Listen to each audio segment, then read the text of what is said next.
This is the lesson for skill stop number 5, which is Gematria, and that means the system of numbering in Hebrew. As always, feel free to pause, rewind, and rewatch the video whenever you need for more explanation. If you have any questions, you can email me. Have any of you ever seen a Hebrew clock?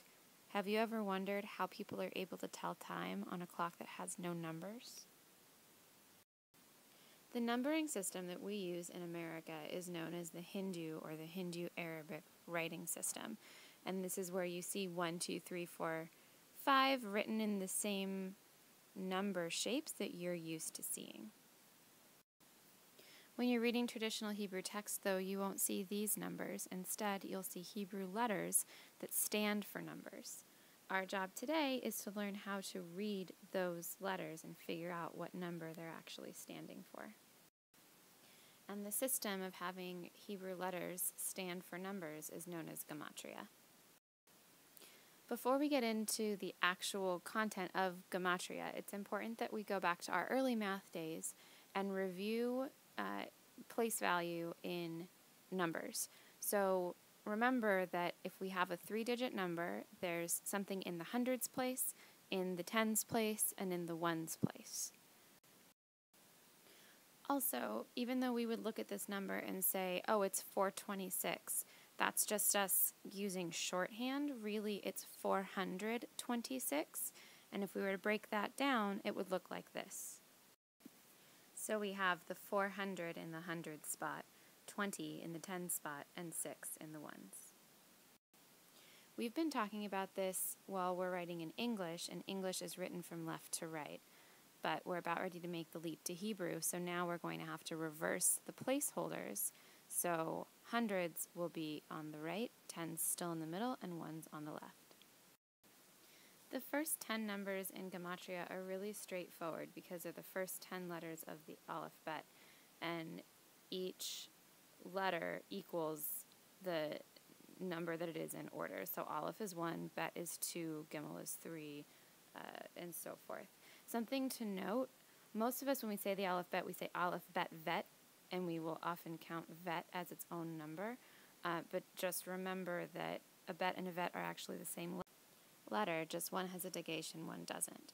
So we want to make sure that we don't count Bet and Vet as 2, it's just 1. So Aleph, Bet, Gimel, Dalet, Hey.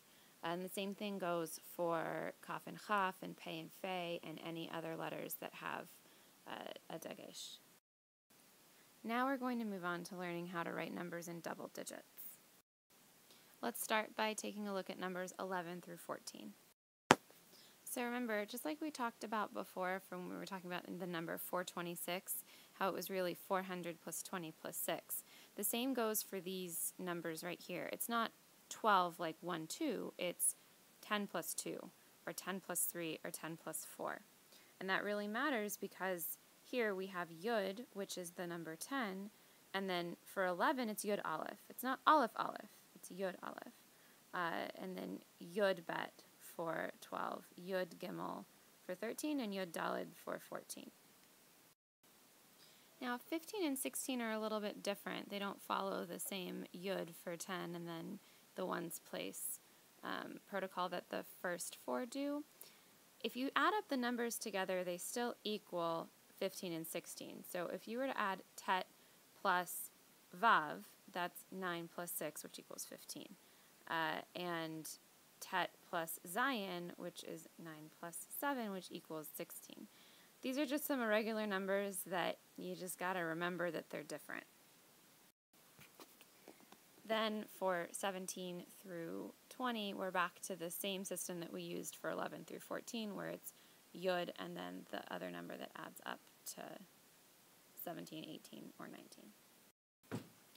For your first piece of homework, on a blank piece of paper, write down a 1-sentence theory as to why you think the numbers 15 and 16 might be different from the rest of the numbers in the tens. Pause the video right now to write your answer. So now let's work together to figure out all of the numbers for the 20s. So we'll start with 20, which is Chaf, And then 21, 22, 23, and 24 follow the same pattern that 11 through 14 did. So 21 is Chaf Aleph, 22 is Chaf Bet, 23 is Chaf Gimel, and 24 is Chaf Daled. Remember how 15 and 16 were different when we were back in the tens? For the rest of the numbers, in your 20s and 30s and 40s, they go back to the same system that we've been using the whole time. So 25 is Chaf Hey, and 26 is Chaf Vav. 27 is Chaf Zayin, 28 is Chaf Chet, and 29 is Chaf Tet. Now, for number 30, we use Lamed, 40 is Mem, and so on and so forth. For your next piece of homework, pause the video, choose one of the numbers, either 30, 40, 50, 60, 70, 80, or 90, and write out all of them in a list on your paper the way that we did for the 20s. But it's your choice whether you do 30 or 40 or 50 or 60, etc. Now we're ready to look at triple digits. So let's take a look at the number 426 again. And by the way, that number has no significance. I just picked it because they're all numbers that I like. So remember that 426 is actually 400 plus 20 plus 6. We see here that Tav stands for 400. We know that Chaf stands for 20. And Vav stands for 6. Now, so we have Taf, Chaf, Vav.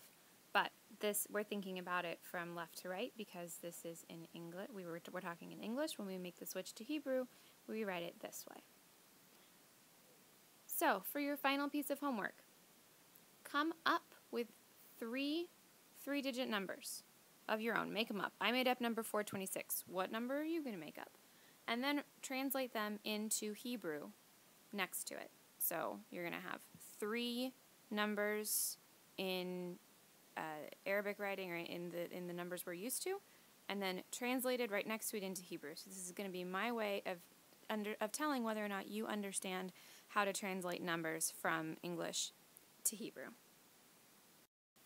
Okay, let's review the 3 small pieces of homework that you're going to be responsible for the next time that we meet.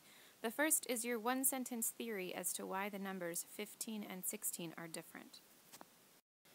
The second is a range of 10 numbers of your choosing between either 30, 40, 50, 60, 70, 80, or 90, where you write out each of the numbers in Hebrew. And finally, 3 three-digit numbers that you make up, and as well as their translation into Hebrew. So that's it. Send me an email if any of this doesn't make sense, and keep these pages out because you're going to be using this Gematria reference table quite often throughout this class. Enjoy!